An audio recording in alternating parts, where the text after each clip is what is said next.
मैं कपिल कांत शर्मा एक बार पुनः आपके अपने YouTube channel maths with Kapil पर बहुत स्वागत करता हूं। यूपी पुलिस परीक्षा 49,568 पदों की जो चल रही है उसकी ऑफिशियल आंसर की बिल्कुल आ चुकी है।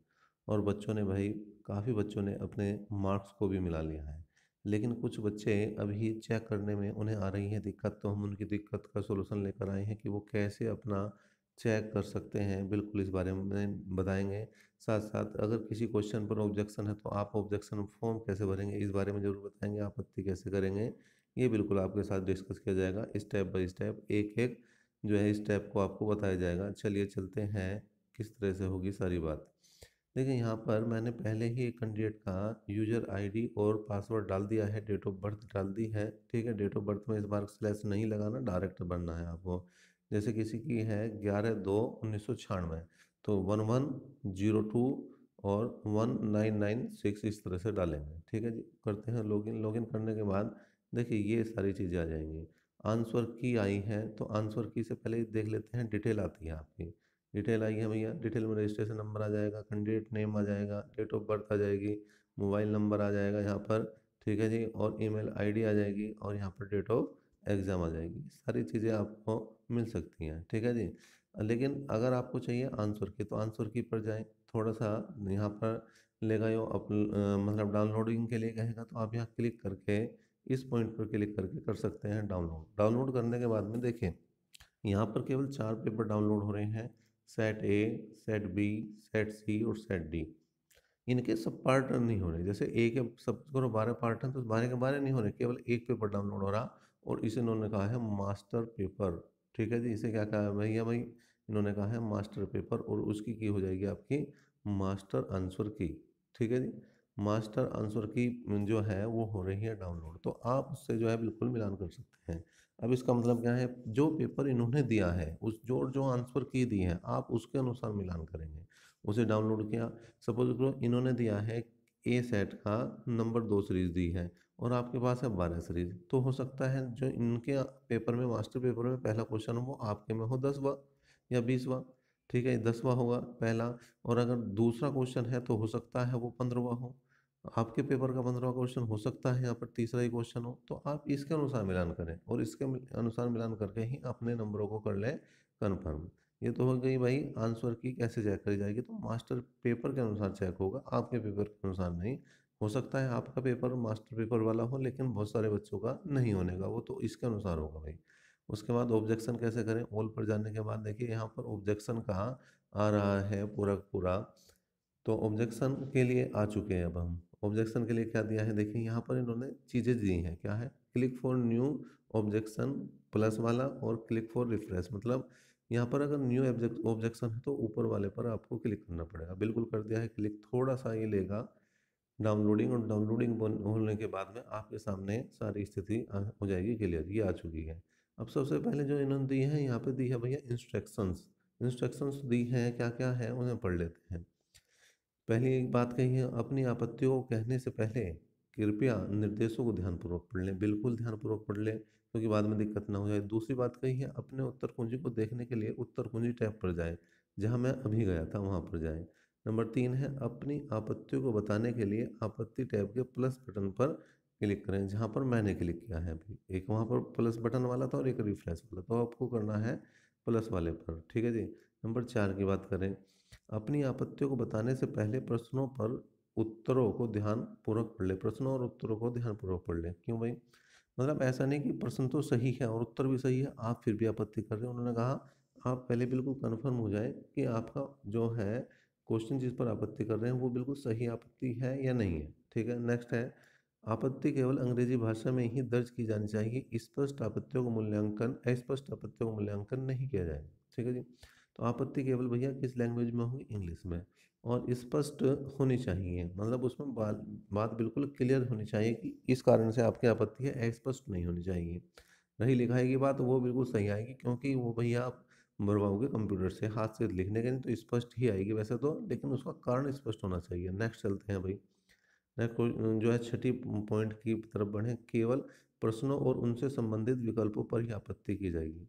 मतलब क्या है इसका, इसका मतलब बहुत समझने वाली बात है कि केवल जो प्रश्न क्वेश्चन गलत है उस पर आपत्ति कर सकते हैं। ऐसा नहीं इसका रजिस्ट्रेशन नंबर ही गलत हो गया जी भैया, तो रजिस्ट्रेशन नंबर के लिए आपत्ति कर रहे हैं, ठीक है। या किसी की बुकलेट सीरीज बी थी, उसने भर दी डी, तो उसके लिए आपत्ति कर रहे हैं। इसके लिए नहीं, केवल और केवल प्रश्नों और उनके विकल्पों से संबंधित यहाँ पर ली जा रही है आपत्ति।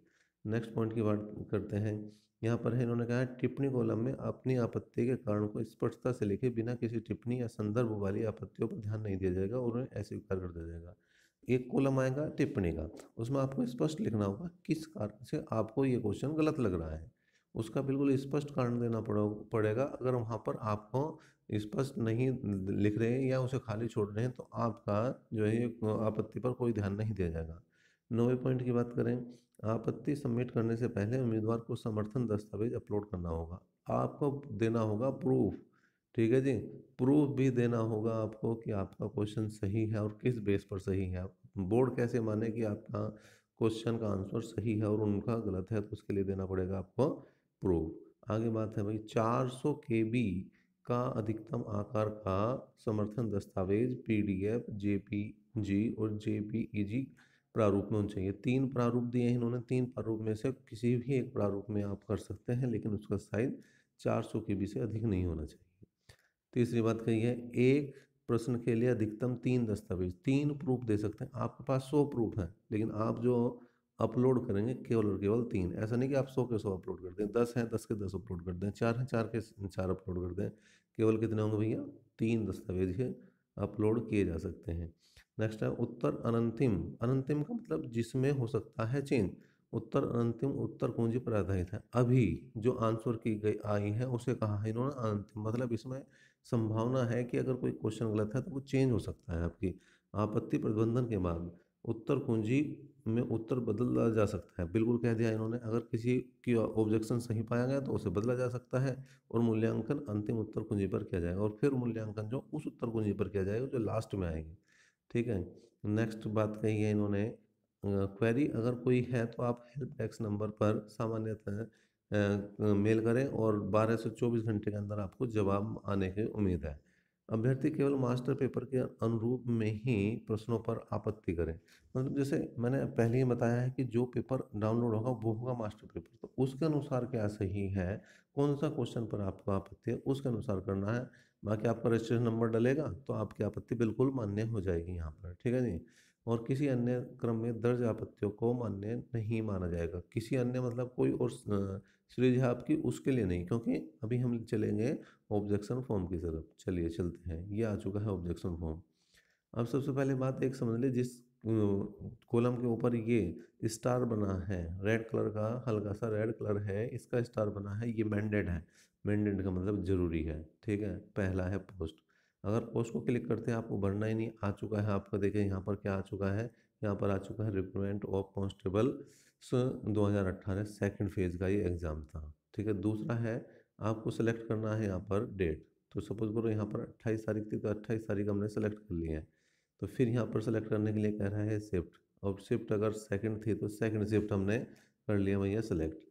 क्वेश्चन पेपर की बात कर रहा है। अब जैसे यहाँ पर देखिए वही एक ही पेपर देगा, 4 पेपर हैं ABCD।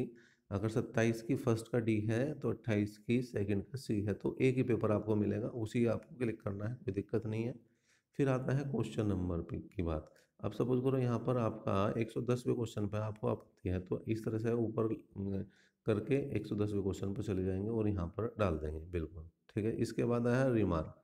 बिल्कुल उन्होंने कहा था आपको रिमार्क देना पड़ेगा, किस कारण से आपका ये क्वेश्चन गलत है, आप इसका बिल्कुल रिमार्क दें, ठीक है ना। रिमार्क बिल्कुल देना पड़ेगा। और इससे पहले एक चीज़ और है हमारी जो हमारे से छूट गई है, ये नेचर ऑब्जेक्शन। इसको बड़े ध्यान से बनना है। नेचर ऑब्जेक्शन को क्या इन्होंने क्या दिया है भैया, गलत है अस्पष्ट प्रश्न है, मतलब अगर आपका प्रश्न गलत है या अस्पष्ट है तो आप बिल्कुल इसे पहले वाले को कर सकते हैं सेलेक्ट। सभी विकल्प गलत हैं, अगर सारे के सारे विकल्प गलत हैं तो आप इसे कर सकते हैं। एक से अधिक उत्तर सही है तो आप इसे भी कर सकते हैं। गलत उत्तर कुंजी है तो आप इसे भी कर सकते हैं। और अनुवाद त्रुटि है, मतलब क्वेश्चन को लिखने में ही गलती है, तो आप इसे कर सकते हैं। जैसे मैथ के क्वेश्चन में आया था एक पेपर में कि 37,000 आ रहा था और उसमें हिंदी में लिखा हुआ जबकि इंग्लिश में 37,500, तो उस पर त्रुटि दी जा सकती है बिल्कुल। सपोज करो हमने इसी को लिया, फिर इसके बाद यहाँ पर देना होगा आपको कारण भाई किस कारण से है, तो यहाँ कारण लिख देंगे। जैसे मैंने अभी बताया कि हिंदी में 37,000 दिया गया है, इंग्लिश में 37,500 दिया गया है, तो उसको यहाँ पर आप कर सकते हैं, बिल्कुल लिख सकते हैं और इंग्लिश में लिखा जाएगा ये सब कुछ। ठीक है, इसके बाद अपलोड के लिए कहाँ है, तो यहाँ पर अपलोड के लिए जा सकते हैं। देखिए यहाँ पर डॉक्यूमेंट्स 1 अपलोड करें, 2 अपलोड करें, 3 ही दिए हैं इन्होंने। देखिए यहाँ पर 1 2 3 ही अपलोड करने के ऑप्शन है, चौथा आप करने के ही नहीं। इन्होंने पहले किया, अधिकतम आप 3 कर सकते हैं और 3 का ही इन्होंने कॉलम दिया है, तो आपके लिए कोई समस्या वाली बात नहीं, इसे करेंगे।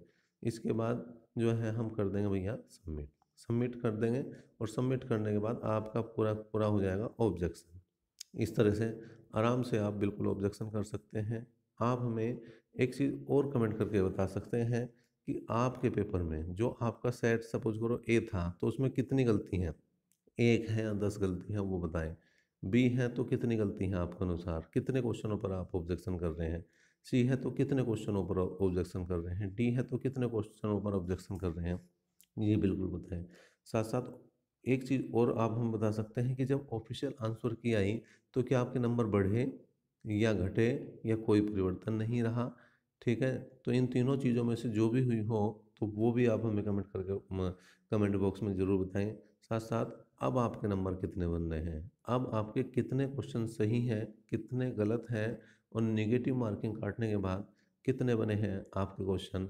मेरी शुभकामनाएं आपके साथ हमेशा है कि आपका बिल्कुल नंबर आ जाएगा। 49,568 पदों के लिए जो वैकेंसी चल रही है उसमें। अभी तक के लिए इतना ही। नेक्स्ट वीडियो तक के लिए धन्यवाद।